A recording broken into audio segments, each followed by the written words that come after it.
Hello മച്ചന്മാരെ, welcome back to Mallu explainer. കർഷകർക്ക് ഭയങ്കര ശല്യമായിട്ട് മാറിയ ഒരു കടുവയെ വേട്ടയാടാൻ ഒരു വേട്ടക്കാരൻ മലയുടെ മുകളിലേക്ക് പോവുകയാണ്. ആ സമയത്താണ് ഞെട്ടിക്കുന്ന ആ കാര്യം അയാൾ കാണുന്നത്. ആ മഞ്ഞിൽ താണു കിടക്കുന്ന ഒരു പെൺകുട്ടിയുടെ മൃതദേഹം. ആ വേട്ടക്കാരൻ ആകെ ഞെട്ടിപ്പോയി. പിന്നീടുള്ള അന്വേഷണത്തിൽ മറ്റൊരു ഡെഡ് ബോഡി കൂടെ അവിടെ വെച്ച് ഇവർക്ക് കിട്ടുന്നുണ്ട്. എന്നാൽ ആ ശവശരീരത്തിന്റെ പകുതിയോളം ചെന്നായ്ക്കൾ കടിച്ചു മുറിച്ച് തിന്നിട്ടുണ്ടായിരുന്നു. ആ മഞ്ഞുമലയിൽ കണ്ട ആ രണ്ട് മൃതദേഹങ്ങൾ അതാരുടേതാണ്? അവരെങ്ങനെയാണ് കൊല്ലപ്പെട്ടത്? നമുക്ക് എന്തായാലും സിനിമയുടെ കഥ കേൾക്കാൻ തുടങ്ങാം. പക്ഷേ അതിനു മുന്നേ എനിക്കൊരു കാര്യം പറയാനുണ്ട്. ഇത് നിങ്ങൾ സാധാരണ കേൾക്കുന്നത് പോലെയുള്ള ഒരു മർഡർ ഇൻവെസ്റ്റിഗേഷൻ സ്റ്റോറി അല്ല. അമേരിക്കയിലെ കുറച്ച് റിയാലിറ്റികൾ തുറന്നു കാട്ടുന്ന ചില മനുഷ്യരുടെ ജീവിതങ്ങൾ കാണിച്ചു തരുന്ന ഒരു കിടിലൻ ക്ലാസിക്കൽ സിനിമയാണ്. ഇങ്ങനെയും കുറച്ച് ജീവിതങ്ങൾ ഉണ്ട് എന്ന് ഈ സിനിമ കാണുമ്പോൾ നിങ്ങൾക്ക് മനസ്സിലാവും. അവസാനത്തിൽ ആ മനുഷ്യരുടെ ദയനീയ അവസ്ഥ കണ്ട് നമുക്ക് തന്നെ സങ്കടാവും. എന്തായാലും കൂടുതലായിട്ടൊന്നും ഞാൻ പറയുന്നില്ല. നമുക്ക് നേരെ കഥയിലേക്ക് പോകാം, കഥയുടെ ഈ മായാ ലോകത്തിലേക്ക്. So again welcome back to Mallu explainer.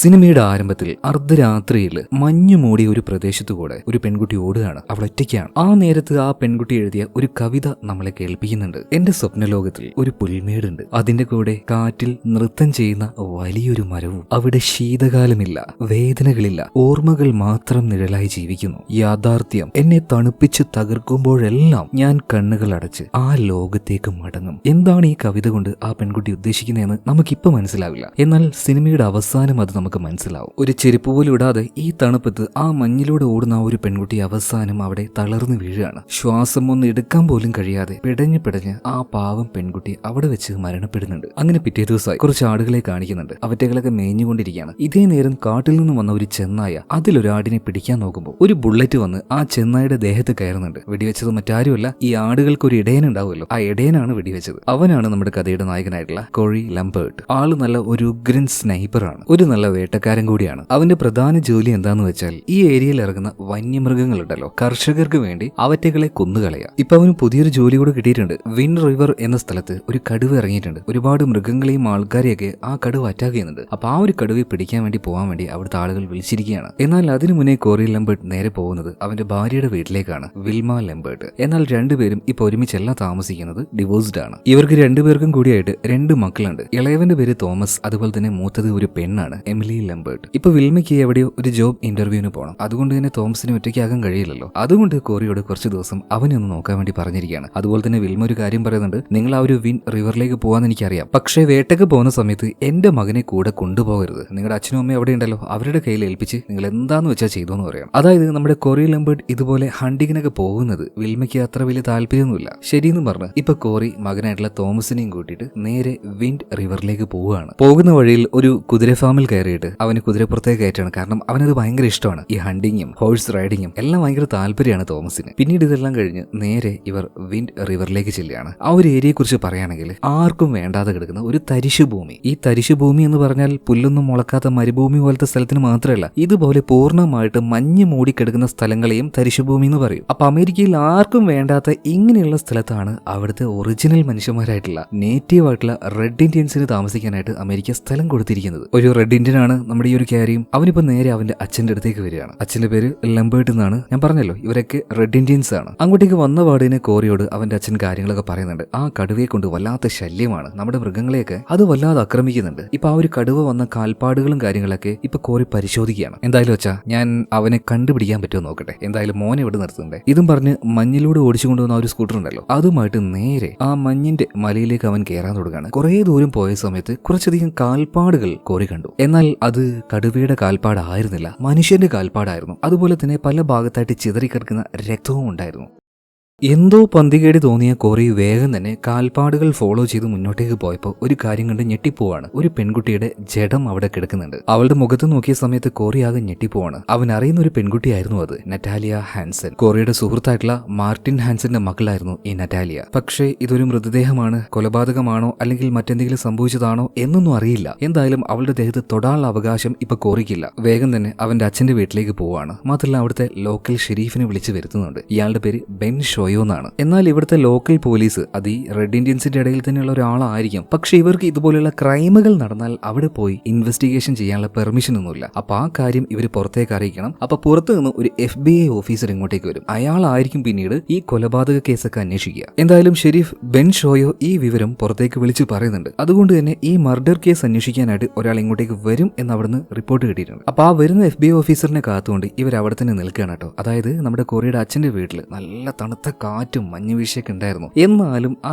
FBI officer അവർ കാത്തു നിൽക്കുകയാണ്. അല്പനേരം കഴിഞ്ഞപ്പോൾ ഒരു കാർ അങ്ങോട്ടേക്ക് എത്തി കേട്ടോ. വഴി അറിയാതെ അയാൾ കുടുങ്ങിപ്പോ നീ പോയി ഒന്ന് ഹെൽപ്പ് ചെയ്യുന്ന കൊറിയോട് അവന്റെ അച്ഛൻ പറയാണ്. കൊറി വേഗം തന്നെ കാറിന്റെ അടുത്തേക്ക് ചെല്ലുന്നുണ്ട്. ആ സമയത്ത് അതിന്റെ ഉള്ളിൽ ഉണ്ടായിരുന്നത് ഒരു ലേഡി ആയിരുന്നു. ഇവർ തന്നെയാണ് കേസ് അന്വേഷിക്കാൻ വന്ന ആ FBI ഓഫീസർ. അങ്ങനെ ആ ലേഡി ഇപ്പോ നമ്മുടെ കൊറിയുടെ അച്ഛന്റെ വീട്ടിലേക്ക് വരികയാണ് കേട്ടോ. ഇവരുടെ പേര് ജെയിൻ ബെന്നർ എന്നാണ്. വന്നപാട് തന്നെ ജെയിൻ ഇവരോട് കാര്യങ്ങൾ ചോദിക്കുന്നുണ്ട്. ഈ സമയത്ത് ഷെരീഫ് ബെൻഷോയെ പറയാണ്, ഒരു പെൺകുട്ടിയാണ് മരണപ്പെട്ടിരിക്കുന്നത്. കൊലപാതകമാണോ അപകടമാണോ എന്ന് ഞങ്ങൾക്കറിയില്ല. എന്തായാലും നിങ്ങൾ വന്നതിന് ശേഷം പോകാം എന്ന് കരുതി ഞങ്ങൾ ഇവിടെ വെയിറ്റ് ചെയ്യായിരുന്നു. എന്നാൽ ശരി വാ നമുക്ക് പോകാമെന്ന് ഇപ്പൊ വളരെ സിമ്പിൾ ആയിട്ട് ജെയിൻ പറയാണ്. എന്നാൽ ഇതേ നേരം തന്നെ കോറി പറയാണ്, അല്ല നിങ്ങളുടെ ഈ ഷൂ അതുപോലെ തന്നെ ഈ വസ്ത്രം ഇത് ധരിച്ചുകൊണ്ട് അങ്ങോട്ടേക്ക് പോകാൻ പറ്റില്ല. ഏകദേശം 5 കിലോമീറ്റർ പോവാണ്ട്. ഭയങ്കര തണുപ്പാണ്. ആ തണുപ്പ് നമ്മളെ കൊണ്ട് താങ്ങാൻ കഴിയില്ല. എന്തെങ്കിലും സെറ്ററോ ബൂട്ടോ ഉണ്ടെങ്കിൽ അതിട്ടിട്ട് വാന്നിപ്പോ കോറി പറയാണ്. എന്നാൽ ഇതേ സമയത്ത് തന്നെ ജെയിൻ ബെന്നർ പറയാണ്, സത്യം പറഞ്ഞാൽ ഇതുപോലത്തെ ക്ലൈമറ്റിലേക്ക് ഞാൻ ആദ്യമായിട്ടാണ് വരുന്നത്. ഞാൻ ഈ ഒരു ഏരിയയിലുള്ള ആളല്ല. ചെറിയൊരു ജോലി ആവശ്യത്തിനായിട്ട് കുറച്ച് അപ്പുറത്തേക്ക് വന്നതായിരുന്നു. അപ്പോഴാണ് ഇങ്ങനെയൊരു ഇൻഫർമേഷൻ കിട്ടിയതും കേസ് അന്വേഷിക്കാനായിട്ട് ഞാൻ ഇങ്ങോട്ടേക്ക് വന്നത്. ഈ സമയത്ത് കോറിയുടെ അമ്മ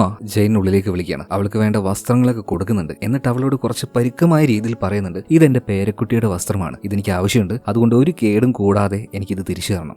ശരിയെന്ന് ജെയിൻ ബെന്നർ പറയാണ്. ഇതിനുശേഷം കൊറിയെ കാണിക്കുകയാണ്. അപ്പൊ ഇവിടുന്ന് പോകുന്നതിന് മുന്നേ തോമസിന്റെ അടുത്തേക്ക് ചെന്നിട്ട് കൊറി പറയാണ്, മോനെ കുരുത്തക്കേടൊന്നും കാണിക്കരുത്, അപ്പാപ്പന്റെ കൂടെ ഇരിക്കണം കേട്ടാ, അച്ഛൻ ഇപ്പൊ വരാന്ന് പറഞ്ഞിട്ട് ഇവര് 3 പേരും പോവാണ്. അതായത് കോറി, ഷെരീഫ്, ബെൻ ഷോയോ അതുപോലെ തന്നെ ജെയിൻ ബെന്നറും. ഒരു 5 കിലോമീറ്റർ ആ ഐസിലൂടെ പോയി അവസാനം അവര് ആ ഒരു ഡെഡ് ബോഡി ഉള്ള സ്ഥലത്തേക്ക് എത്തിയിട്ടുണ്ട്. മരിച്ചു കിടക്കുന്ന ആ ഒരു പെൺകുട്ടിയുടെ പേര് നറ്റാലിയ ഹാൻസൻ ആണ്. എന്നാൽ വലിയ എക്സ്പീരിയൻസ് ഒന്നും ഇല്ലാത്ത നമ്മുടെ ജെയിൻ ബെന്നർ ഉണ്ടല്ലോ, ഇപ്പൊ ആ ഒരു മൃതദേഹത്തിന്റെ ചുറ്റും അങ്ങനെ നടക്കുകയാണ്. അവൾ കാര്യമായിട്ടൊന്നും ഞോട്ട് ചെയ്യുന്നില്ല എന്ന് മനസ്സിലായ കോറി പറയാണ്, മേഡം നിങ്ങൾ എന്താ മര്യാദക്കൊന്നും നോക്കാതെ. എന്തായാലും എനിക്ക് മനസ്സിലായ കാര്യം ഞാൻ പറഞ്ഞുതരാം. ഈ പെൺകുട്ടിയുടെ കാലിലേക്കൊന്ന് നോക്കിയേ, അവളുടെ കാലിൽ ചെരുപ്പില്ല. പല സാധ്യതകളും ഇവിടെയുണ്ട്. അതായത് വളരെയധികം പേടിച്ചു പോയ ഈ പെൺകുട്ടി രക്ഷപ്പെടാനായിട്ട് എവിടെ നിന്നോ ഇറങ്ങി ഓടിയതാണ്. ഒരു കാര്യം ഉറപ്പാണ്, ഒരു 5 കിലോമീറ്റർ ചുറ്റളവിൽ ഇവിടെ എവിടെയും വീടില്ല. സോ ഏകദേശം 4 കിലോമീറ്ററിന്റെ മുകളിൽ ഇവൾ ഈ ഐസിലൂടെ ചെരുപ്പിടാതെ ഓടി വന്നിട്ടുണ്ട്. അതിനർത്ഥം ഈ പെൺകുട്ടി നന്നായി പേടിച്ചിട്ടുണ്ട്. എന്നാൽ അത് മനുഷ്യരാണോ മൃഗമാണോ എന്നൊന്നും പറയാൻ കഴിയില്ല. പക്ഷെ പെൺകുട്ടി മരണപ്പെട്ടിരിക്കുന്നത് ആരും അവളെ ഉപദ്രവിച്ചത് കൊണ്ടല്ല. ശക്തമായ ഈ തണുത്ത സ്ഥലത്തുകൂടെ ഓടിയ സമയത്ത് ശക്തമായ കാറ്റ് ശ്വസിച്ച് ശ്വാസം നിലച്ചാണ് അവൾ മരിച്ചു പോയിട്ടുള്ളത്. ഈ കാര്യങ്ങളൊക്കെ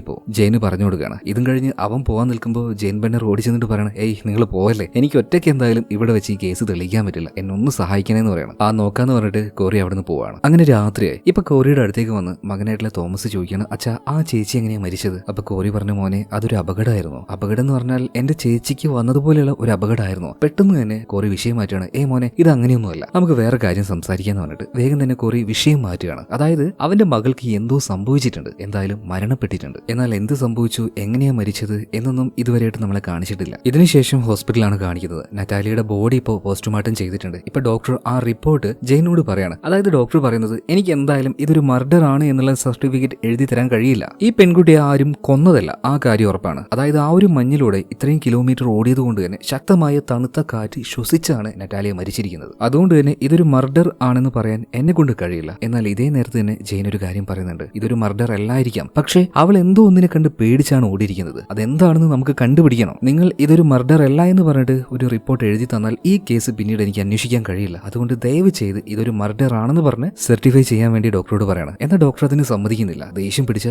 ജെയിൻ പുറത്തേക്ക് വരുന്നുണ്ട്.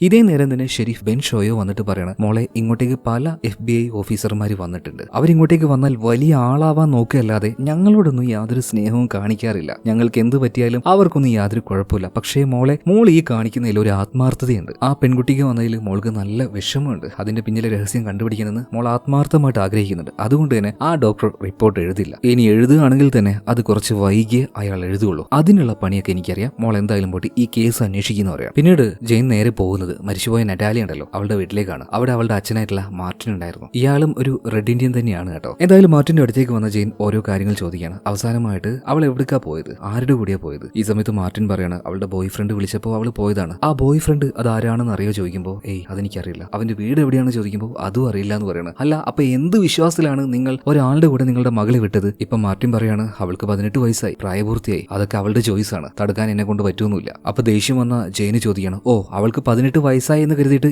എങ്ങോട്ടേക്ക് വേണമെങ്കിലും അവളെ നിങ്ങൾ വിടുവോ?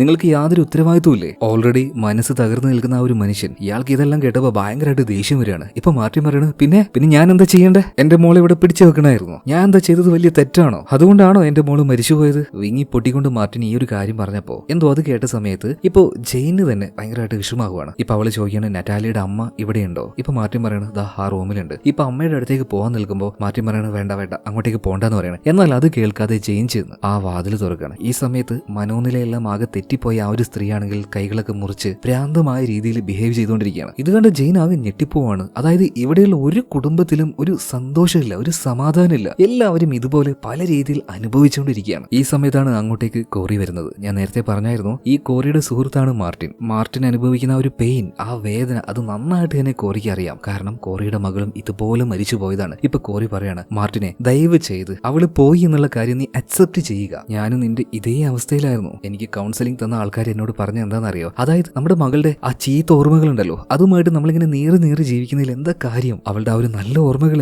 നമ്മുടെ മൈൻഡിൽ നിന്ന് പോവുകയുള്ളൂ. അതുകൊണ്ട് ഇതൊക്കെ അക്സെപ്റ്റ് ചെയ്യുക. നമ്മുടെ മക്കളുടെ നല്ല നല്ല നിമിഷങ്ങൾ അത് നമ്മൾ ഓർക്കുക. ഇതെല്ലാം കേട്ട മാർട്ടിൻ നമ്മുടെ കോറിയോട് ഒരു കാര്യം പറയുന്നുണ്ട്. കോറി എനിക്ക് മടുത്തടാ. എന്തിനാടാ ഈ നാട്ടിൽ ഞാനിങ്ങനെ ജീവിക്കുന്നത്? ആർക്ക് വേണ്ടിയിട്ടാടാ? എന്റെ മോളുണ്ടായിരുന്നെങ്കിൽ അവൾക്ക് വേണ്ടിയിട്ടാണെന്നെങ്കിലും ചിന്തിക്കായിരുന്നു. ഇപ്പൊ ആർക്ക് വേണ്ടിയിട്ടാടാ? വല്ലാത്തൊരു ഏകാന്തത, മടുത്തു പോകുന്ന എനിക്ക്. ഈ സമയത്ത് കോറി പറയാണ് മാർട്ടിനെ നിനക്കൊരു മോള് മാത്രമല്ല ഒരു മോന് കൂടെ ഉണ്ട്, അവന് വേണ്ടി ജീവിച്ചൂടെ? ഈ സമയത്ത് മാർട്ടിൻ പറയാണ് മോനോ? അവനിപ്പോ വേണ്ടത് എന്നെയോ എന്റെ ഭാര്യയോ ഒന്നുമല്ല, അവന് വേണ്ടത് ഡ്രഗ്സ് ആണ്. അവൻ അതിന് അടിമയായി പോയി. അതൊക്കെ പോട്ടെ. അല്ല കോറി എന്താണ് നിന്റെ പരിപാടി? ശരിക്കും ഈ ജെയിന്റെ പിന്നാലെ നടന്ന് ഈ കേസ് തെളിയിക്കലാണോ നിന്റെ ലക്ഷ്യം? ഈ സമയത്ത് കോറി പറയാണ് ഞാൻ എന്താ ചെയ്യാൻ പോകുന്നതെന്ന് മാർട്ടിനെ നിനക്ക് നന്നായിട്ട് അറിയാം. അതായത് നറ്റാലിയുടേത് ഒരു മർഡർ ആണെങ്കിൽ അതിന് കാരണക്കാരായവരെ കിട്ടിയാൽ കൊല്ലും എന്നാണ് കോറി ഉദ്ദേശിക്കുന്നത്. എന്തായാലും ഇതിനുശേഷം ജെയിൻ ബെന്നർ ഇപ്പോൾ ഷെരീഫായിട്ടുള്ള ബെൻ ഷോയെ കൂട്ടിയിട്ട് നേരെ പോകുന്നത് ഈ മരിച്ചുപോയ നറ്റാലിയയ്ക്ക് ഒരു സഹോദരനുണ്ട്, ചിപ്പ് ഹാൻസൺ. അവന്റെ അടുത്തേക്കാണ്. ഈ സമയത്ത് ഷെരീഫ് ബെൻ ഒരു കാര്യം പറയുന്നുണ്ട്, മാഡം അങ്ങോട്ടേക്ക് പോകാത്തത് നല്ലത്. അതായത് ഈ ചിപ്പ് അത്ര മോശം ആളൊന്നുമല്ല, പക്ഷെ അവന് കുറച്ച് കൂട്ടുകാരുണ്ട്. എല്ലാവരും ഭയങ്കര കച്ചറകളാണ്. ഒരു തരത്തിൽ പറയുകയാണെങ്കിൽ പക്കാ ക്രിമിനൽസ്. നമുക്ക് അങ്ങോട്ടേക്ക് പോകണമെന്ന് ചോദിക്കുമ്പോൾ ജെയിന് പറയണം നമുക്ക് എന്തായാലും അങ്ങോട്ടേക്ക് പോകണം. അങ്ങനെ നേരെ ആ ഒരു വീട്ടിലേക്ക് ചെന്നു വാതിൽ മുട്ടി. പെട്ടെന്ന് വാതിൽ തുറന്ന് പുറത്തേക്ക് വന്ന ഒരുത്തൻ ഇവർക്കിട്ടൊരു ചവിട്ട് കൊടുത്ത് ഇവരുടെ നേർക്ക് ഒരു സ്പ്രേ അടിക്കുകയാണ്. ഇതേ നേരം തന്നെ ചിപ്പ് പുറത്തേക്ക് ഓടി വന്ന് രക്ഷപ്പെടാൻ നോക്കുകയാണ്. ഈ സമയത്ത് അങ്ങോട്ടേക്ക് എത്തിയ കോറി മഞ്ഞ് കോരുന്ന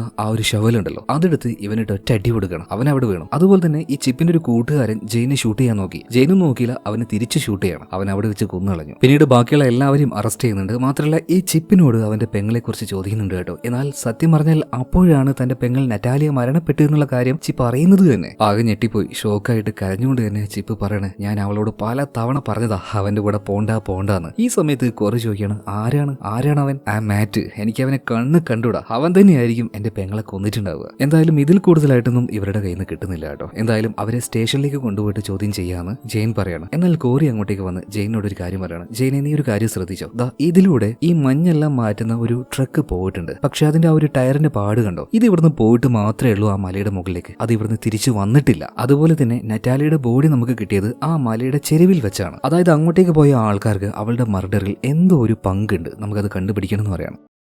എന്തായാലും ഇവരൊരു കാര്യം കൺഫേം ചെയ്തിട്ടുണ്ട്. അതായത് നമ്മുടെ നറ്റാലിയ മരിക്കുന്നതിന് മുന്നേ തന്നെ അവൾ കുറച്ചധികം രീതിയിൽ ബ്രൂട്ടലായിട്ട് റേപ്പ് ചെയ്യപ്പെട്ടിട്ടുണ്ട്. ചിലപ്പോൾ ഒരാളായിരിക്കാം, അല്ലെങ്കിൽ ഒരു കൂട്ടം ആൾക്കാരായിരിക്കാം. എന്തായാലും അതിപ്പോ കൺഫേം ചെയ്യാൻ പറ്റില്ല. നമുക്ക് എന്തായാലും അവിടെ വരെ ഒന്ന് പോയി നോക്കാം. അങ്ങനെ കോറിയും ജെയിനും കൂടെ സ്കേറ്റ് ചെയ്യുന്ന ആ ഒരു ബൈക്കുമായിട്ട് നേരെ മലയുടെ മുകളിലേക്ക് പോകണം. എന്നാൽ ഒരു ഘട്ടം കഴിഞ്ഞപ്പോൾ ഇതുമായിട്ട് പോകാൻ കഴിയുന്നില്ല. അതുകൊണ്ട് അവർ നടന്നു തന്നെ പോവാണ്. അങ്ങനെ പോകുന്ന വഴിയിൽ തിരിച്ചറിയാൻ പറ്റാത്ത രീതിയിൽ ഒരു ഡെഡ് ബോഡി ഇവർ കാണുന്നുണ്ട്. കഴുകനും കാക്കയെല്ലാം കൊത്തിപ്പറിച്ച് ആ ഡെഡ് ബോഡി ആകെ അളിഞ്ഞ അവസ്ഥയിലായിട്ടുണ്ട്. അതാരാണെന്ന് ഈ നാട്ടുകാരനായ കോറിക്ക് വരെ മനസ്സിലാക്കാൻ പറ്റില്ല. എന്തായാലും ആ ഒരു ബോഡി വേഗം ഇവിടുന്ന് കൊണ്ടുപോകാനുള്ള സംവിധാനങ്ങൾ ഇവരാക്കുന്നുണ്ട്. അപ്പോഴേക്കും രാത്രിയായിട്ടുണ്ട്. അതുപോലെ തന്നെ സ്റ്റേഷനിൽ കൊണ്ടുപോയ ഈ ചിപ്പ് ഉണ്ടല്ലോ കൂടുതലായിട്ടൊന്നും പറയുന്നില്ല, ഒരു പിടിവാശിയിൽ അങ്ങനെ നിൽക്കുകയാണ്. ഈ സമയത്ത് തന്നെ ഷെരീഫ് ബെൻഷോയ് ഒരു കാര്യം പറയുന്നുണ്ട്, ഇവന്മാർക്കൊക്കെ വേണ്ടത് ജയിലിൽ പോകൽ തന്നെയാ. കാരണം അവർ ആഗ്രഹിക്കുന്നതും അതാ. ഈ മഞ്ഞ മരുഭൂമിയിൽ താമസിക്കുന്നതിനേക്കാൾ എത്രയോ ബെറ്റർ ആണ് ജയിലെന്ന് അവർക്ക് തോന്നിയിട്ടുണ്ടാവും. കഴിക്കാൻ 3 നേരം ഭക്ഷണവും അതുപോലെ തന്നെ കുറെ ആൾക്കാരൊക്കെ ഉണ്ടാവുമല്ലോ. അതായത് ഷെരീഫ് ബെൻഷോയോ ഇവിടുത്തെ ഒരു സിറ്റുവേഷൻ പറഞ്ഞു കൊടുക്കാൻ ഒരു മനുഷ്യർക്ക് ആർക്കും ഇവിടെ നിൽക്കാൻ താല്പര്യമില്ല.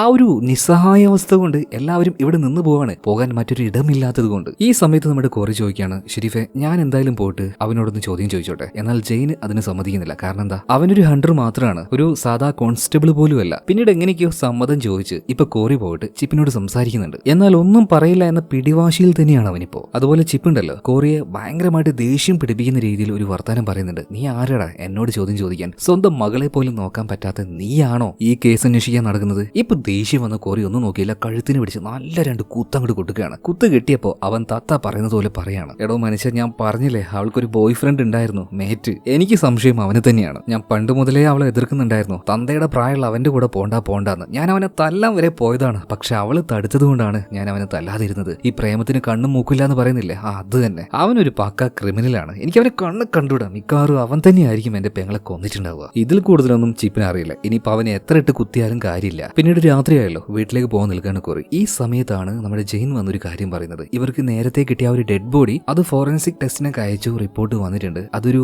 ആണിന്റെ മൃതദേഹമാണ്. മാത്രമല്ല ആ ഒരു ബോഡി ആരുടേതാണെന്ന് ഐഡന്റിഫൈ ചെയ്തിട്ടുണ്ട്. മറ്റാരുടേതല്ല, നെറ്റാലി ഉണ്ടല്ലോ, നെറ്റാലിയുടെ ബോയ് ഫ്രണ്ട് ആയിട്ടുള്ള മേറ്റ്, അയാളുടേതായിരുന്നു ആ ഒരു ഡെഡ് ബോഡി. അതായത് ഇവരെല്ലാവരും സംശയിച്ചിരുന്നത് ഈ മേറ്റിനെയായിരുന്നു. ആ മേറ്റാണ് ഇപ്പൊ മരിച്ചിരിക്കുന്നത്. അപ്പൊ ആരായിരിക്കും അവളെ കൊന്നിട്ടുണ്ടാവുക? അതായത് നെറ്റാലിയെ കൊന്ന അതേ ആൾക്കാർ തന്നെ ആയിരിക്കണം മാറ്റിനെയും കൊന്നിട്ടുണ്ടാവുക. അപ്പൊ ഇതിനെക്കുറിച്ച് കൂടുതൽ ഡിസ്കസ് ചെയ്യാനായിട്ട് അന്ന് രാത്രി കോറിയുടെ വീട്ടിലേക്ക് ഇപ്പൊ ജെയിൻ വരികയാണ്. ജെയിൻ ആ വീട്ടിലെത്തിയ സമയത്ത് ഒരു പെൺകുട്ടിയുടെ ഫോട്ടോ കാണുന്നുണ്ട്. അപ്പൊ കോറിയോട് ഇതാരാണെന്ന് ചോദിക്കുമ്പോൾ കോറി പറയാണ്, ഇതെന്റെ മോളാണ് എമിലി. അല്ല അവൾ എവിടെ പോയി എന്ന് ചോദിക്കുമ്പോൾ ഇപ്പൊ കോറി പറയാണ്, അവള് മരിച്ചുപോയി. ഒരു 3 വർഷങ്ങൾക്ക് മുന്നേ ഞാനും എന്റെ ഭാര്യയും വീട്ടിലില്ലാത്ത സമയമായിരുന്നു. അവളും അതുപോലെ തന്നെ ഇളയ മകനായിട്ടുള്ള തോമസ് മാത്രമേ വീട്ടിലുണ്ടായിരുന്നുള്ളൂ. അതുകൊണ്ട് തന്നെ അവളുടെ കുറച്ച് കൂട്ടുകാരെ വിളിച്ച് ഒരു ഗെറ്റ് ടുഗദർ പോലെ എന്തോ ഒരു പരിപാടി അവൾ നടത്തി. എന്നാൽ കുറച്ചു കഴിഞ്ഞപ്പോൾ അവർക്കറിയാത്ത ചില ആൾക്കാർ ആ ഒരു പാർട്ടിയിലേക്ക് വന്നു. പിന്നീട് എന്തൊക്കെയോ ചില പ്രശ്നങ്ങൾ ഉണ്ടായി. പിറ്റേന്ന് ഞാൻ അറിയുന്നത് എന്റെ മകളായിട്ടുള്ള എമിലിയെ കാണാതായിന്ന. അവൾക്ക് എന്ത് സംഭവിച്ചെന്ന് ഞങ്ങൾക്ക് ആർക്കും അറിയില്ലായിരുന്നു. അധികം വൈകാതെ തന്നെ മഞ്ഞ് മലയിൽ നിന്നും ഞങ്ങളുടെ മകളുടെ ഡെഡ് ബോഡി കിട്ടി. ആ സമയത്ത് അവളുടെ ശരീരം പകുതിയും ചെന്നായ്ക്കൾ തിന്നു തീർത്ത അവസ്ഥയിലായിരുന്നു. ഇത് പറയുമ്പോൾ കൊറിയുടെ കണ്ണുകൾ അറിയാതെ നിറഞ്ഞു പോവാണ്. കൊറിയുടെ ഒരു വിഷമം കണ്ട്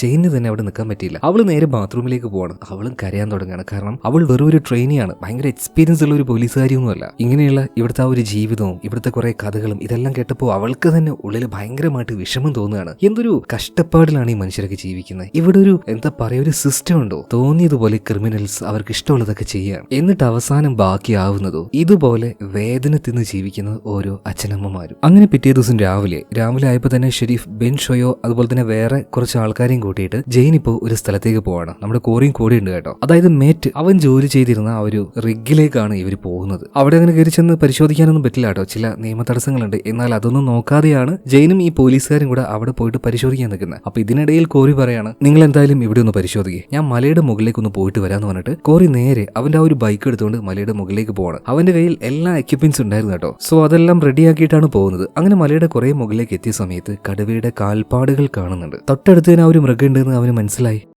ഇതേ സമയത്താണ് റിഗിന്റെ മെയിൻ ആൾ അങ്ങോട്ടേക്ക് വരുന്നത്. അയാൾ വന്ന് നോക്കുമ്പോൾ പോലീസുകാരിയായിട്ടുള്ള ജെയിന്, ഷെരീഫായിട്ടുള്ള ബെൻ ഷോയോ വേറെയും കുറച്ച് ആൾക്കാർ വന്നിരിക്കുകയാണ്. അല്ല എന്താ കാര്യം, എന്താ വേണ്ടതെന്നൊക്കെ ചോദിക്കുമ്പോൾ ഇപ്പൊ ജെയിൻ ചുമ്മാ ചോദിക്കണം, അല്ല നിങ്ങളുടെ കൂടെ ജോലി ചെയ്തിരുന്ന ആ മാറ്റ് ഉണ്ടല്ലോ അവൻ എവിടെ പോയി? ഇത് കേട്ടപാട് തന്നെ മറ്റാൾ ചോദിക്കുകയാണ്, ആ മാറ്റ് അവൻ എവിടെ പോയി? അതാണ് ഞങ്ങൾക്കും അറിയേണ്ടത്. കുറച്ച് ദിവസമായിട്ട് അവനെ കാണാനില്ല. അല്ല ഇനിയിപ്പോ അവൻ ഇങ്ങോട്ടേക്ക് വന്നാലും അവനിവിടെ ജോലിയില്ല. ഞങ്ങൾ എല്ലാവരും അവനെ പിരിച്ചു കിട്ടു. അവൻ കാരണം ഞങ്ങൾക്ക് എല്ലാവർക്കും ചീത്തപ്പേര് വരുമെന്ന പേടി. ഒരു പെണ്ണിനെയും കൂട്ടി കഴിഞ്ഞ ആഴ്ച ഇങ്ങോട്ടേക്ക് വന്നായിരുന്നു. അവൾ എന്തൊക്കെയോ പ്രശ്നം ഉണ്ടാക്കി ഇവിടുന്ന് ഓടിപ്പോയി എന്നൊക്കെയാ പറയുന്നത്. എന്തായാലും അവനെ കണ്ടുകിട്ടിയാ പറഞ്ഞേക്ക് അവന്റെ ജോലി പോയി എന്നുള്ളത്, ഇങ്ങോട്ടേക്ക് വരണ്ട എന്ന് പറഞ്ഞേക്കെന്ന് പറയണം. ഇപ്പൊ ജെയിൻ ചോദിക്കുകയാണ്, ഈ മേറ്റ് അവന്റെ ആ ഒരു ട്രെയിലർ ഏതാണ്, അതൊന്ന് കാണിച്ചു തരുമെന്ന് ചോദിക്കണം. ആ കാണിച്ചു തരാന്ന് പറഞ്ഞിട്ട് അങ്ങോട്ടേക്ക് ഒരു കൂട്ടിക്കൊണ്ടുപോകണം. ഇതേ സമയത്ത് തന്നെ മലയുടെ മുകളിലേക്ക് പോയ കോറി ആ ഒരു കാര്യം കണ്ടുപിടിക്കുകയാണ്. അതായത് ആ കടുവയുണ്ടല്ലോ, ആ കടുവയുടെ കുഞ്ഞുങ്ങളെ ഒരു ഗുഹയിൽ ഒരു 3-4 എണ്ണം ഉണ്ടായിരുന്നു കേട്ടോ. എന്നാൽ ആ ഒരു കുഞ്ഞുങ്ങളെ കണ്ട സമയത്ത് കോറിക്ക് അവരെ കൊല്ലാൻ തോന്നിയില്ല. ഒരു വല്ലാത്ത ദയ അവന് തോന്നുകയാണ്. അതുകൊണ്ട് തന്നെ ആ കുഞ്ഞുങ്ങളെ അവൻ കൊന്നു കളഞ്ഞില്ല. ഇതേ സമയത്താണ് അവൻ മറ്റൊരു കാര്യം ശ്രദ്ധിച്ചത്. ഈ കടുവയുടെ ഗുഹയുണ്ടല്ലോ, ഇതിന്റെ സൈഡിലൂടെ ഒരു ട്രെയിലർ പോയതിന്റെ ടയർ പാടുകൾ, അത് നേരെ പോയിരിക്കുന്നത് മാറ്റ് ജോലി ചെയ്തിരുന്ന ആ ഒരു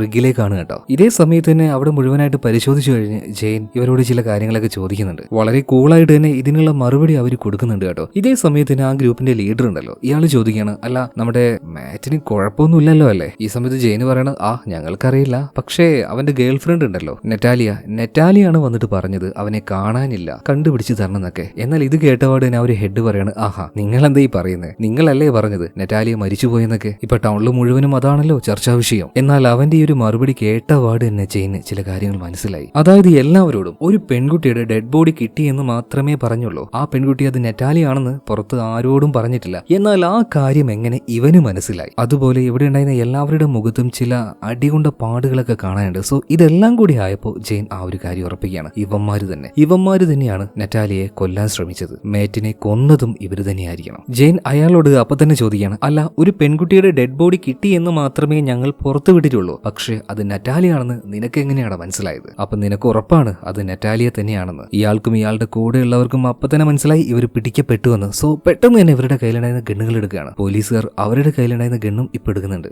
ആകെ കൂടി ഒരു സംഘർഷാവസ്ഥ ഇപ്പൊ പൊട്ടും എന്നൊരവസ്ഥ വന്ന സമയത്ത് പെട്ടെന്ന് തന്നെ ജെയിൻ എല്ലാവരോടും പറഞ്ഞൊന്ന് കൂളാക്കുകയാണ്. അങ്ങനെ ഈ ഗ്രൂപ്പിന്റെ ലീഡറും പരമാവധി ഓരോ നോണകളൊക്കെ പറഞ്ഞ് പിടിച്ചു നിൽക്കാൻ നോക്കുന്നുണ്ട്. എന്നാൽ ആ സമയത്ത് ജെയിൻ പറയാണ്, ഇപ്പൊ ആരും ഗണ്ണെടുക്കണ്ട, ഇപ്പൊ തൽക്കാലം താഴേക്ക് വെക്ക്, എനിക്കൊരു കാര്യം മാത്രം കണ്ടാൽ മതി, ആ മേറ്റിന്റെ ട്രെയിലർ എനിക്ക് അതിന്റെ ഉൾഭാഗം ഒന്ന് കാണണം, നമുക്ക് അവിടം വരെ ഒന്ന് പോകാന്ന് പറയാണ്. എന്നാൽ ഇതെല്ലാം മലയുടെ മുകളിൽ നിന്നും കോരി കാണുന്നുണ്ടായിരുന്നു. അപകടം മനസ്സിലായ കോറി അപ്പൊ തന്നെ പറയുന്നുണ്ട്, എത്രയും പെട്ടെന്ന് തന്നെ ഇവിടുന്ന് പോ, ബാക്കി ടോക്കിയിലൂടെ പറഞ്ഞേ. പക്ഷേ സിഗ്നൽ ഇല്ലാത്തതുകൊണ്ട് ഈ കാര്യമൊന്നും ഇവരാരും കേൾക്കുന്നില്ല. എന്തായാലും ജെയിൻ നേരെ ചെന്ന് മാറ്റിന്റെ ട്രെയിലർ അവിടെ ഉണ്ടല്ലോ, നേരെ അതിന്റെ അടുത്തേക്ക് ചെന്ന് വാതിൽ മുട്ടുകയാണ്. ഇവിടെ സീൻ കട്ടായി അടുത്ത സീനിൽ കാണിക്കുന്നത് ഒരു ഫ്ലാഷ് ബാക്ക് ആയിരുന്നു. ഒരാഴ്ച മുന്നേ നടന്ന ഒരു സംഭവം. അതായത് ഈ ട്രെയിലറിന്റെ അടുത്തേക്ക് വരുന്ന നെറ്റാലിയ അതിന്റെ വാതിൽ മുട്ടുകയാണ്. ഒരാൾ വന്ന് വാതിൽ തുറന്നു, മറ്റാരുമല്ല മേറ്റ് തന്നെ. അന്ന് അവിടെ ആരും ഉണ്ടായിരുന്നില്ല. മേറ്റിന്റെ കൂടെ താമസിക്കുന്ന പീറ്ററും അവിടെ ബാക്കി ജോലി ചെയ്യുന്ന എല്ലാ ആൾക്കാരും ടൗണിലേക്ക് പോയിട്ടുണ്ട്. സോ ഈ ഒരു അവസരം നോക്കി മേറ്റിനെ ഒറ്റയ്ക്ക് കാണാൻ വന്നതായിരുന്നു നെറ്റാലിയ. അങ്ങനെ രണ്ടുപേരും കൂടെ ആ ഒരു സമയം നന്നായിട്ട് എൻജോയ് ചെയ്യാണ് കേട്ടോ. അവസാനം രണ്ടുപേർക്കിടയിൽ ഫിസിക്കൽ റിലേഷൻ വരെ ഉണ്ടാവുന്നുണ്ട്. എല്ലാം കഴിഞ്ഞപ്പോൾ രണ്ടുപേരും നല്ല ഹാപ്പിയാണ്. ഇവരുടെ രണ്ടുപേരുടെയും ഒരു വലിയ ആഗ്രഹം അതെന്താണെന്നറിയോ,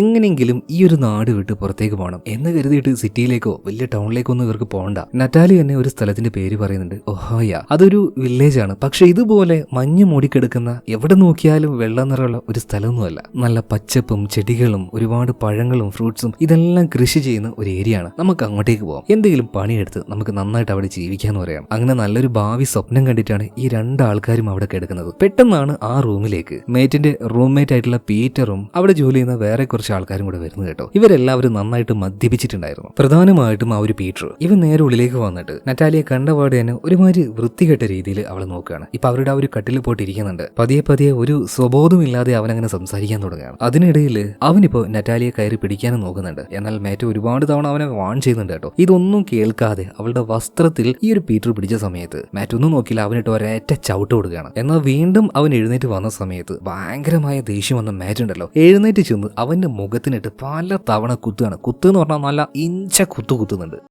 എന്നാൽ ഇത് കാണുന്ന ഫ്രണ്ട്സ് എന്താ ചെയ്യേണ്ടത്? രണ്ടുപേരെയും പിടിച്ചു മാറ്റിയല്ലേ ചെയ്യേണ്ടത്. എന്നാൽ ആ നാറികൾ ചെയ്ത പരിപാടി എന്താണെന്നറിയോ, സ്വന്തം കൂട്ടുകാരനെ മേറ്റിനെ ഇവരെല്ലാവരും കൂടെ വട്ടമിട്ട് തല്ലാൻ തുടങ്ങുകയാണ്. അടികൊണ്ട് മേറ്റാകെ തളർന്ന് വീണു പോവാണ്. ഇതേ സമയത്തിന് അവനെ രക്ഷപ്പെടുത്താൻ വേണ്ടി നെറ്റാലിയ ചാടി അവരുടെ നേർക്ക് വരികയാണ്. എന്നാൽ ആ കൂട്ടത്തിലെ ഒരുത്തൻ നെറ്റാലിയുടെ തലക്കിട്ട് ഒരേറ്റ അടി കൊടുക്കുന്നുണ്ട്. അടി കൊണ്ട് അവൾ പാതി ബോധത്തിൽ നിലത്ത് വീണെടുക്കുക. ഇപ്പൊ പീറ്റർ ചെന്ന് അവളുടെ ആ ഒരു പാൻറ്റെല്ലാം ഊരിയിട്ട് മൃഗീയമായിട്ട് തന്നെ അവളെ റേപ്പ് ചെയ്യാൻ തുടങ്ങുകയാണ്. പീറ്ററിന്റെ പിന്നിൽ ഓരോരുത്തരായിട്ട് വരിയായിട്ട് നിൽക്കുകയാണ്. അവൻ കഴിഞ്ഞാൽ അടുത്ത ആള്. അങ്ങനെ ഗ്യാങ് റേപ്പ് ചെയ്യാനായിരുന്നു അവരുടെ പദ്ധതി. എന്നാൽ ഇത് കണ്ട് സഹിക്കാൻ കഴിയാതെ മേറ്റ് ചാടി എഴുന്നേറ്റു. യവന്മാരെയൊക്കെ വലിച്ച് താഴേക്കിട്ടു. എന്നിട്ട് നെറ്റാലിയോട് പറയണം, നീ എങ്ങനെയെങ്കിലും രക്ഷപ്പെട്ടോട്, പ്ലീസ് ഇങ്ങോട്ടേക്ക് വരണ്ട. മനസ്സില്ലാ മനസ്സോടെ ഇപ്പൊ നെറ്റാലിയ അവിടുന്ന് എഴുന്നേറ്റ് ഓടുകയാണ്. ഇതേ നേരം തന്നെ ഈ പീറ്ററും ബാക്കിയുള്ള എല്ലാവരും ചേർന്ന് പാവം മേറ്റിനെ കൂട്ടമായിട്ട് തല്ലി മൃഗീയമായിട്ട് കൊന്നുകളയാണ്. അവന്റെ ആ ഒരു കരച്ചിലെല്ലാം നെറ്റാലിയ കേട്ടിട്ടുണ്ടായിരുന്നു. വല്ലാതെ അവള് പേടിച്ചുപോയി. അതുപോലെ തന്നെ അവളുടെ തലയിൽ ശക്തമായ അടിയേറ്റതുകൊണ്ട് തന്നെ രക്തം ഒരുപാട് പുറത്തേക്ക് വരുന്നുണ്ട്. അവളാണെങ്കിൽ ചെരുപ്പിട്ടിട്ടില്ല.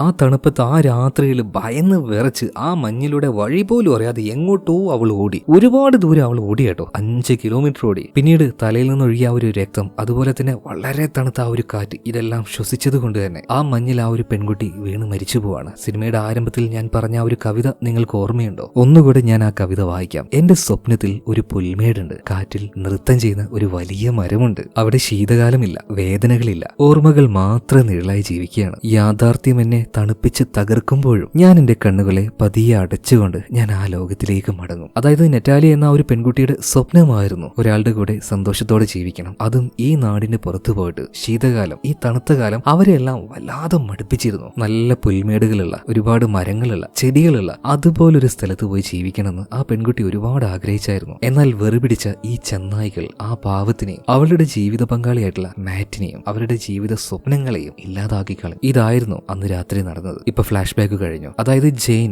മാറ്റിന്റെ ആ ട്രെയിലർ തുറക്കാൻ പോകുമ്പോഴല്ലേ നമ്മൾ ഫ്ലാഷ് ബാക്കിലേക്ക് പോയത്. ഇപ്പൊ ആ ഒരു സെയിം സംഭവത്തിലേക്ക് തന്നെ വരികയാണ്. ജെയിൻ പോയിട്ട് ആ ഒരു ട്രെയിലർ തുറക്കാൻ നിൽക്കുമ്പോൾ മുകളിൽ നിന്നും കോറി പറയുന്ന ആ ഒരു കമ്മ്യൂണിക്കേഷൻ അല്ലെങ്കിൽ ആ ഒരു മെസ്സേജ് ഇപ്പൊ ഷെരീഫ് ബെൻഷോയ്ക്ക് കിട്ടുകയാണ്. അതായത് കോറി പറയുന്നത് അങ്ങോട്ടേക്ക് പോകേണ്ട എന്തോ ഒരു ചതി അവിടെ ഉണ്ട് എന്ന്. എന്നാൽ അതിനെക്കുറിച്ച് ഇപ്പോ ബെൻ പറയുന്നതിന് മുന്നേ തന്നെ ആ ട്രെയിലറിന്റെ ഉള്ളിൽ ഒളിച്ചിരുന്ന പീറ്റർ ഒരു ഗണ്ണ് വെച്ച് ജെയിനെ ഷൂട്ട് ചെയ്യാണ്. വെടിയേറ്റ ജെയിൻ തെറിച്ചു പോയി വീഴുന്നുണ്ട്. പിന്നെ ഒന്നും നോക്കിയില്ല, പോലീസുകാരും അവിടെ ഉണ്ടാകുന്ന ആൾക്കാരും അങ്ങോട്ടും ഇങ്ങോട്ടും വെടിവെക്കുകയാണ്. അതിലെല്ലാ പോലീസുകാരും മരിച്ചുപോയി. ഷെരീഫ് ബെൻഷോയോ അടക്കം അതിൽ മരിക്കുകയാണ്. മാത്രമല്ല ആ റിഗിൽ ജോലി ചെയ്ത ഒരു 3 പേര് ഇനിയും ബാക്കിയുണ്ട്. അതുപോലെ തന്നെ വെടിയേറ്റ് നിലത്ത് വീണിരുന്ന ജെയിൻ ബെന്നർ, അവൾ മരിച്ചിട്ടുണ്ടായിരുന്നില്ല. അതിന് കാരണം അവൾ ഒരു FBI ഓഫീസർ ആയിരുന്നു. FBI ഓഫീസർ ആയതുകൊണ്ട് മരിക്കാതിരിക്കോ? ഇല്ല, സദാസമയം അവൾ ഒരു ബുള്ളറ്റ് പ്രൂഫ് ജാക്കറ്റ് ധരിക്കുകയായിരുന്നു. അത് കാരണം മാത്രമാണ് ദേഹത്തേക്ക് ബുള്ളറ്റ് കയറാതെ അവൾ രക്ഷപ്പെട്ടത്. പക്ഷെ അവിടെ നടന്ന വെടിവെപ്പില് അവളുടെ ദേഹത്ത് വേറെയും കുറേയധികം ബുള്ളറ്റുകൾ തട്ടിയിട്ടുണ്ട്. സോ അതുകൊണ്ട് തന്നെ മാരകമായ പരിക്കുകൾ അവൾക്ക് വന്നിട്ടുണ്ട്. അതുപോലെ ഒരു 3 പേര് ബാക്കിയായിട്ടുണ്ട് എന്ന് ഞാൻ പറഞ്ഞല്ലോ. അവരിപ്പോ നേരെ ജെയിന്റെ അടുത്തേക്ക് വരികയാണ്. അവളെ കൊല്ലാൻ തന്നെ. എങ്ങനെയായിരിക്കും കൊല്ലുക എന്ന്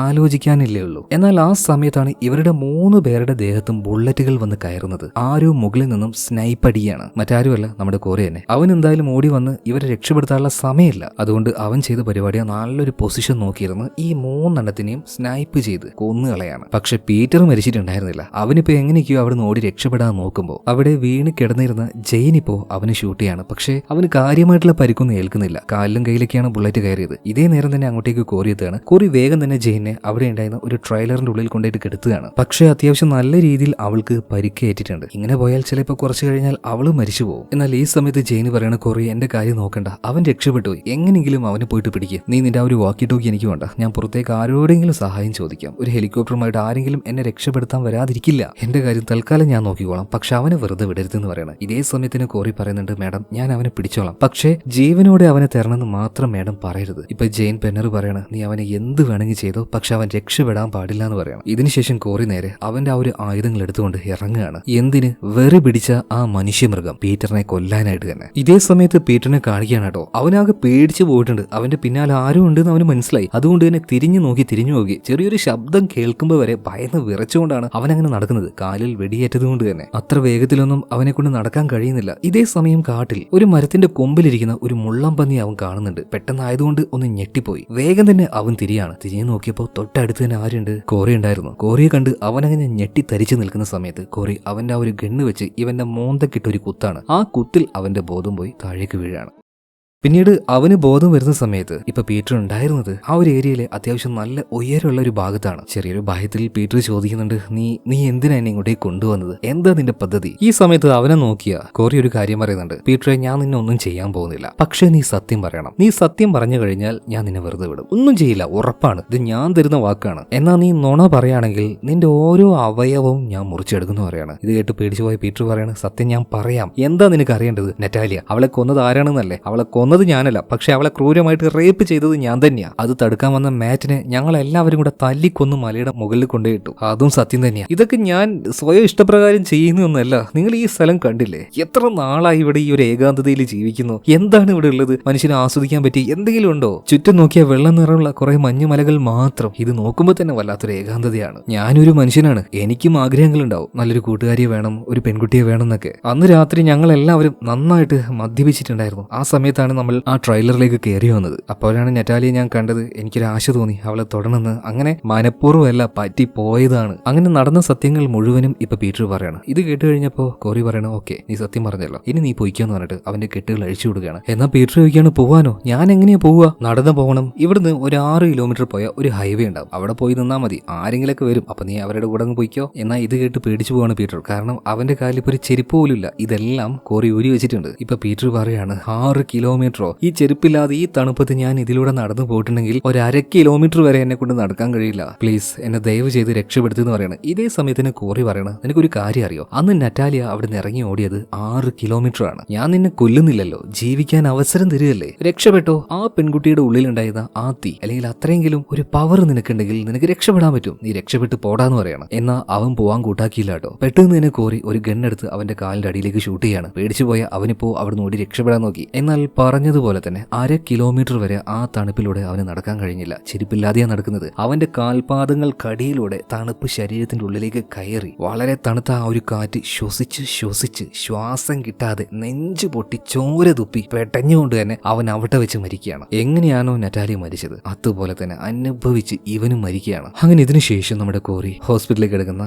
ജെയിൻ ബെന്നറിനെ കാണാൻ വേണ്ടി ചെല്ലുകയാണ്. ആരോഗ്യമൊക്കെ നല്ല രീതിയിൽ ഭേദമായിട്ട് വരുന്നുണ്ട് കേട്ടോ. അതുപോലെ തന്നെ ജെയിനോട് കോറി സംസാരിക്കുന്നത് കേൾക്കുമ്പോൾ ജെയിന് ഭയങ്കര ഒരു കെയറിങ് ഫീൽ ആവുകയാണ്. ഒരു അച്ഛൻ മകളോട് സംസാരിക്കുന്നത് പോലെയൊക്കെ. അവൾ നല്ല സ്ട്രോങ് ആയിട്ടുള്ള ഒരു പെണ്ണാണ്. എന്തായാലും ഞാൻ പിന്നെ വരാന്ന് പറഞ്ഞിട്ട് അവൾക്ക് ഒരു ചെറിയ പാവ് കൊടുത്ത് കോറി അവിടെ നിന്ന് പോവാണ്. എന്തോ മകളെ പോലെയാ തോന്നുന്നു ജെയിനെ കോറി കാണുന്നത്. ഇതിനുശേഷം കോറി നേരെ പോകുന്നത് അവന്റെ സുഹൃത്തായിട്ടുള്ള മാർട്ടിൻ ഹാൻസത്തിന്റെ അടുത്തേക്കാണ്, അതായത് നറ്റാലിയുടെ അച്ഛന്റെ അടുത്തേക്ക്. എന്നാൽ ആ ഒരു വീട്ടിലേക്ക് വന്ന സമയത്ത് അവിടെ ആരും ഉണ്ടായിരുന്നില്ല. ആകെ പരിഭ്രാന്തിയിലായി പോവാണ് കോറി. കാരണം ജീവിതം അടുത്ത് അവൻ എങ്ങാനും മരിച്ചിട്ടുണ്ടാവുമോ. ആകെ ഒരു ഞെട്ടിൽ കോറി മുഴുവൻ അവിടെ അരിച്ചു പെറുക്കുമ്പോൾ മുകളിലെ ഒരു റൂമിൽ ഈ മാർട്ടിന്റെ ഭാര്യ ഉണ്ടായിരുന്നു. അതുപോലെ തന്നെ പുറത്തെ ഗാർഡൻ എന്ന് പറയാൻ മാത്രം അവിടെ ഒന്നുമില്ല. എന്തായാലും പുറത്തൊരു മരത്തിന്റെ ചൂട്ടിലായിട്ടിരിക്കുന്ന മാർട്ടിനെയും കാണുകയാണ്. നേരെ കോറി അങ്ങോട്ടേക്ക് ചെന്ന് നോക്കുമ്പോൾ പരമ്പരാഗത രീതിയിലുള്ള ഒരു പ്രത്യേകതരം പെയിന്റ് എല്ലാം അടിച്ച് അയാൾ അങ്ങനെ ഇരിക്കുകയായിരുന്നു കേട്ടോ. അല്ല, എന്താണ് നിന്റെ ഉദ്ദേശം എന്ന് കോറി ചോദിച്ചപ്പോൾ ഇപ്പൊ മാർട്ടിൻ പറയണ ശരിക്കും മരിക്കാൻ തന്നെയായിരുന്നു എന്റെ ഉദ്ദേശം. പക്ഷേ കുറച്ചു നേരം മുന്നെയാണ് സ്റ്റേഷനിൽ നിന്നും എന്റെ മോൻ എന്നെ വിളിച്ചത്. അവന് നന്നാവണമെന്ന് ആഗ്രഹമുണ്ട്, തിരിച്ച് ഞങ്ങളുടെ അടുത്തേക്ക് വരണമെന്ന് ആഗ്രഹമുണ്ട്. സോ ഇനി ഞാൻ എന്തിനാ മരിക്കുന്നത്, ഇനി അവന് വേണ്ടി എനിക്ക് ജീവിക്കാമല്ലോ. അതുപോലെ തന്നെ മാർട്ടിനോട് കോറി ആ ഒരു കാര്യം കൂടെ പറയാണ്, നറ്റാലിയെ കൊന്നത് ആരാണോ അതേ രീതിയിൽ തന്നെ അവനെ ഞാൻ കൊന്നിട്ടുണ്ട്. പിന്നീട് കുറച്ചു നേരം അവർ രണ്ടുപേരും അങ്ങനെ സംസാരിച്ച് നിൽക്കുകയാണ്. ഇത് കാണിച്ചുകൊണ്ട് സിനിമ ഇവിടെ തീരുകയാണ്. എന്താണ് ശരിക്കും ഈ സിനിമയെക്കുറിച്ചുള്ള നിങ്ങളുടെ അഭിപ്രായം? ഇനി ഞാൻ എന്റേതായ ചില കാര്യങ്ങൾ പറയട്ടെ. എന്താണ് ഇവിടെ സംഭവിച്ചത്? അമേരിക്ക എന്ന ഒരു പ്രദേശം, അവിടെ പണ്ട് മുതലേ വർഷങ്ങളായിട്ട് താമസിച്ച ഒരു വിഭാഗമാണ് ഈ റെഡ് ഇന്ത്യൻസ്. കുറെ യൂറോപ്യന്മാർ കുറച്ച് വർഷങ്ങൾക്ക് മുന്നേ അങ്ങോട്ടേക്ക് വന്നു. അവരെല്ലാവരും കീഴ്പ്പെടുത്തി അവിടെ പുതിയൊരു ലോകം ഉണ്ടാക്കി. ലോകത്തിലെ ബാക്കിയുള്ള എല്ലാ രാജ്യങ്ങളെയും നിയന്ത്രിക്കുന്ന ഒരു വലിയ രാജ്യം തന്നെ. എന്നാൽ ആ ഭൂമിയുടെ യഥാർത്ഥ അവകാശികളായിട്ടുള്ള ഈ റെഡ് ഇന്ത്യൻസിനെ അവരെങ്ങനെയാ ട്രീറ്റ് ചെയ്തതെന്ന് അറിയോ? സർക്കാരായിട്ട് അവർക്ക് കുറെ ഭൂമിയെല്ലാം കൊടുത്തിട്ടുണ്ട്. അതും ആർക്കും വേണ്ടാത്ത ഇതുപോലെയുള്ള മഞ്ഞ് മരുഭൂമിയിൽ ഇവിടെ കൃഷി ചെയ്യാൻ പറ്റുമോ? മര്യാദക്ക് എന്തെങ്കിലും ജോലി ചെയ്ത് ജീവിക്കാൻ പറ്റുമോ? ഒന്നിനും പറ്റില്ല. വിരസതയുടെ അങ്ങേ അറ്റത്താണ് ഇവരെല്ലാവരും. മടുത്ത് മടുത്ത് മടുത്ത് മരിക്കാൻ പറ്റാത്തത് കൊണ്ട് മടുത്ത് ജീവിക്കുകയാണ്. ചിലരൊക്കെ എങ്ങനെയെങ്കിലും ഇവിടുന്ന് രക്ഷപ്പെട്ടു പോകണമെന്ന് ആഗ്രഹിച്ചു. ചിലരൊക്കെ ഈ ഒരു ട്രാപ്പിൽ പെട്ടുപോയി രക്ഷപ്പെടാൻ മറ്റൊരു മാർഗ്ഗം ഇല്ല എന്ന് കരുതിയിട്ട് കള്ളിലും കഞ്ചാവിലും ഡ്രഗ്സിലും അടിമകളായി സ്വബോധം നഷ്ടമായി. അതിലൂടെ ചിലവന്മാരൊക്കെ മൃഗങ്ങളായി മാറി, പീറ്ററിനെ പോലെ. പക്ഷെ അവനൊക്കെ ഒന്ന് മനസ്സ് വെച്ചായിരുന്നെങ്കിൽ നമ്മുടെ ചിപ്പിനെ പോലെ മാറാൻ പറ്റുമായിരുന്നു. അതായത് മാർട്ടിന്റെ മകനുണ്ടല്ലോ, അവനെ പോലെ. അതായത് 100% ഗവൺമെന്റിനെയും കുറ്റം പറയാൻ പറ്റില്ല, 100% ഇവരെയും കുറ്റം പറയാൻ പറ്റില്ല. പകുതി കുറെയൊക്കെ ഇവന്മാരുടെ കയ്യിലിരിപ്പും ബാക്കി ഗവൺമെന്റിന്റെ ചെയ്തികളും ഇതെല്ലാമാണ് ഈ ഒരു പ്രദേശം ഇങ്ങനെയായി തീരാൻ കാരണം. അപ്പൊ നിങ്ങളുടെ അഭിപ്രായം എന്താണ്? തീർച്ചയായിട്ടും കമന്റ് ബോക്സിലൂടെ പറയാ, ഞാനത് കേൾക്കാൻ ആഗ്രഹിക്കുന്നു. തീർച്ചയായിട്ടും നിങ്ങൾ പറയണം. അപ്പൊ അടുത്ത വീഡിയോയിലൂടെ നമുക്ക് വീണ്ടും കാണാം. Okay, by.